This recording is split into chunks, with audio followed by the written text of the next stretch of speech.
Assalamualaikum warahmatullahi wabarakatuh. Kita lanjutkan pembahasan biologi mengenai sistem peredaran darah. Pernahkah kalian berpikir, apakah darah setiap manusia sama?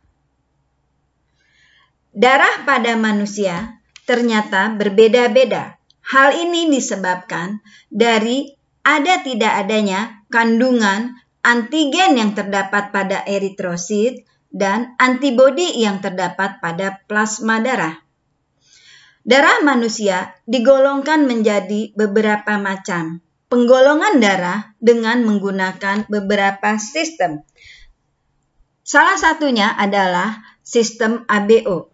Golongan darah dengan sistem ABO terbagi menjadi 4 macam, yaitu golongan darah A, golongan darah B, golongan darah AB, dan golongan darah O.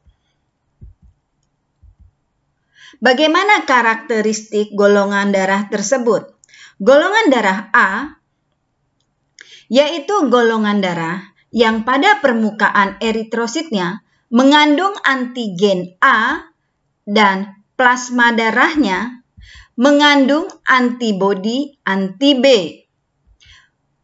Golongan darah B yaitu golongan darah yang pada permukaan eritrositnya mengandung antigen B dan plasma darahnya mengandung antibodi anti-A. Golongan darah AB yaitu golongan darah yang pada permukaan eritrositnya mengandung antigen A dan antigen B, tetapi pada plasma darahnya tidak mengandung antibodi. Golongan darah O yaitu golongan darah yang pada permukaan eritrositnya tidak mengandung antigen, sedangkan pada plasma darahnya mengandung antibodi anti-A dan anti-B. Sebelum Ibu lanjutkan, Ibu akan memberikan pertanyaan terlebih dahulu. Yang pertama, jelaskan mengapa golongan darah O dikatakan sebagai donor universal dan golongan darah AB dikatakan sebagai resipien universal. Yang kedua, bagaimana penyakit eritroblastosis fetalis dapat terjadi? Untuk dapat menjawabnya, marilah kita simak penjelasan Ibu berikut ini. Pengujian golongan darah dengan sistem ABO. Coba kalian perhatikan gambar berikut ini.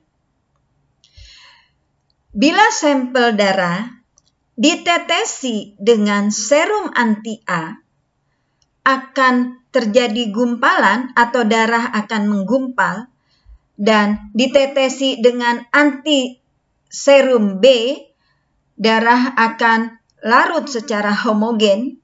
Ditetesi dengan serum anti-AB, darah akan menggumpal, maka golongan darah orang tersebut adalah golongan darah A. Sedangkan bila sampel darah ditetesi serum anti-A, ini akan larut homogen, dan ditetesi serum anti-B akan menggumpal, ditetesi dengan serum anti-AB akan menggumpal, maka golongan darah orang tersebut adalah golongan darah B. Untuk golongan darah AB, bila sampel darah ditetesi dengan serum anti-A, serum anti-B, dan serum anti-AB semuanya menggumpal, maka golongan darah orang tersebut adalah golongan darah AB. Sedangkan golongan darah O, bila sampel darah ditetesi dengan serum anti-A, serum anti-B, dan serum anti-AB secara terpisah, dan masing-masing larut secara homogen, maka golongan darah orang tersebut adalah golongan darah O. Apakah gunanya kita mengetahui golongan darah? Salah satunya, bila kita mengetahui golongan darah, kita dapat melakukan tindakan kemanusiaan, yaitu transfusi darah. Salah satu guna dari mengetahui golongan darah dapat melakukan transfusi darah. Apa yang dimaksud dengan transfusi darah? Yaitu pemberian darah dari seseorang donor kepada orang lain yang memerlukannya atau resipien. Transfusi darah ini pada umumnya dilakukan dalam keadaan tertentu seperti kecelakaan dan tubuh luka parah. Yang kedua, tubuh yang terbakar. Yang ketiga, penyakit kronis. Yang keempat, waktu tubuh kehilangan banyak darah seperti dalam keadaan operasi. Yang kelima, saat tubuh kekurangan darah yang akut seperti mengalami penyakit anemia yang berat. Transfusi darah ini dapat dilakukan bila antara donor dan resipien ada kecocokan dan tidak terjadi aglutinasi atau penggumpalan darah. Apa itu aglutinasi? Yaitu penggumpalan darah. Terjadi bila antigen A bertemu dengan antibodi anti-A. Antigen B bertemu dengan antibodi anti-B. Jadi, kalau antigen A yang terdapat pada eritrosit donor bertemu dengan antibodi yang terdapat pada plasma darah dari resipien, antibodi anti-A, maka ini tidak boleh dilakukan transfusi darah karena akan mengakibatkan aglutinasi atau penggumpalan darah. Begitu juga antigen B pada eritrosit donor bila bertemu dengan antibodi anti-B pada plasma darah resipien, ini pun tidak boleh terjadi, tidak boleh dilakukan transfusi darah karena akan mengakibatkan aglutinasi atau penggumpalan darah. Jadi, bila kalian perhatikan, ini tidak boleh antigen bertemu dengan lawannya. Antigen A tidak boleh bertemu dengan antibodi anti-A. Begitu juga antigen B tidak boleh bertemu dengan antibodi anti-B. Coba kalian perhatikan di sini diagram transfusi darah dari donor ke resipien. Bila donor bergolongan darah A menyumbangkan darahnya ke A, ini bisa dilakukan, transfusi dapat dilakukan, tetapi bila donor menyumbangkan darahnya ke resipien yang bergolongan darah B, ini transfusi ini tidak dapat dilakukan. Karena apa? Karena pada golongan darah A dari donor ini mengandung antigen A, sedangkan pada golongan darah B dari resipien mengandung antibodi anti-A. Begitu juga seterusnya seperti ini. Checklist ini artinya transfusi dapat dilakukan, sedangkan garis strip ini transfusi tidak dapat dilakukan. Kalau kita perhatikan, untuk resipien bergolongan darah AB dapat menerima donor dari semua golongan darah yang lainnya. Dapat menerima darah dari donor bergolongan darah A, dari donor bergolongan darah B, dari donor bergolongan darah AB, dan dari donor bergolongan darah O.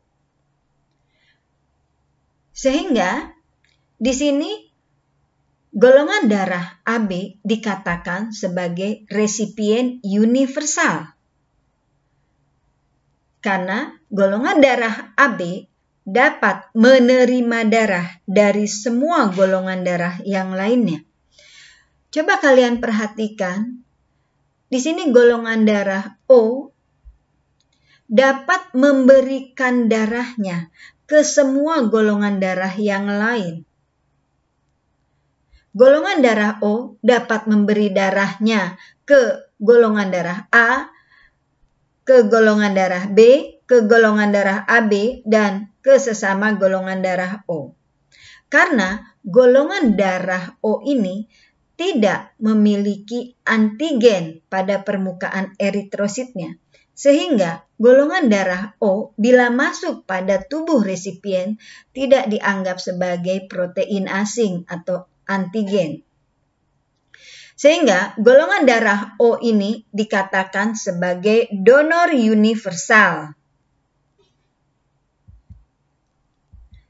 Berikut adalah skemanya. Golongan darah A dapat memberikan darahnya ke sesama golongan darah A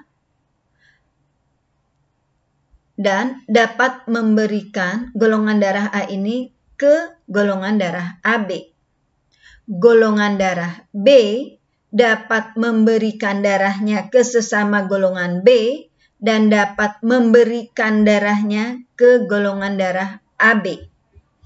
Golongan darah AB dapat menerima darah dari semua golongan, baik dari AB, dari A, dari B, maupun dari O. Golongan darah AB hanya dapat memberikan darahnya atau sebagai donor ke sesama golongan darah AB. Sedangkan golongan darah O dapat memberikan darahnya ke sesama golongan darah O, ke golongan darah A, ke golongan darah B, dan ke golongan darah AB.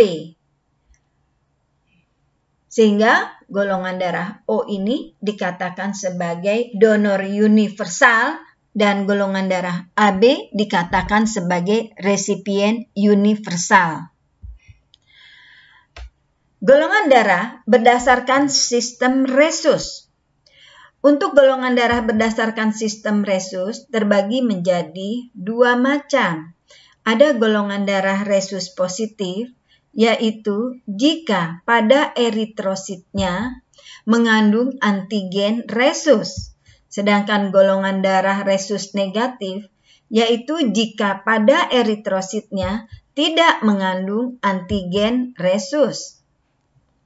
Golongan darah sistem resus terbagi menjadi beberapa macam bila digabungkan dengan sistem ABO, yaitu golongan darah A positif, artinya golongan darah A resus positif, dan ini golongan darah A resus negatif, golongan darah B positif, dan golongan darah B negatif, golongan darah AB positif, dan golongan darah AB negatif, golongan darah O positif, dan golongan darah O negatif. Pengaruh faktor resus pada transfusi darah. Coba kalian perhatikan skema berikut ini. Jika donor bergolongan darah resus positif akan memberikan darahnya pada resipien bergolongan darah resus negatif, pada transfusi darah yang pertama, ini tidak menimbulkan masalah, akan baik-baik saja. Tetapi si resipien ini akan menghasilkan antibodi anti-resus. Bila terpaksa resipien ini harus melakukan transfusi darah yang kedua, bila resipien dengan golongan darah RH negatif ini memerlukan darah lagi, maka pada transfusi darah yang kedua, jika pendonornya adalah bergolongan darah resus positif, maka akan terjadi hemolisis, yaitu pecahnya membran eritrosit. Mengapa demikian? Karena antigen anti-RH yang terdapat pada eritrosit pendonor ini akan berhadapan dengan antibodi anti-RH dari plasma darah resipien. Bagaimana pengaruh faktor rhesus pada janin saat kehamilan? Coba kalian perhatikan, jika ibu bergolongan darah rhesus negatif dan janinnya yang dikandung bergolongan darah rhesus positif, janin bergolongan darah rhesus positif apabila seorang ibu ini menikah dengan laki-laki yang bergolongan darah rhesus positif, kemungkinan bayi yang dikandungnya ini akan bergolongan darah rhesus positif. Bila keadaannya seperti ini, ibu bergolongan darah rhesus negatif dan janin yang dikandungnya bergolongan darah rhesus positif, maka pada kehamilan yang pertama, sampai bayi itu dilahirkan, baik ibu dan bayinya akan selamat. Tetapi si ibu akan memproduksi antibodi anti-rhesus sebagai reaksi dari adanya antigen rhesus dari darah bayi yang masuk sedikit ke tubuh ibu saat bayi dilahirkan.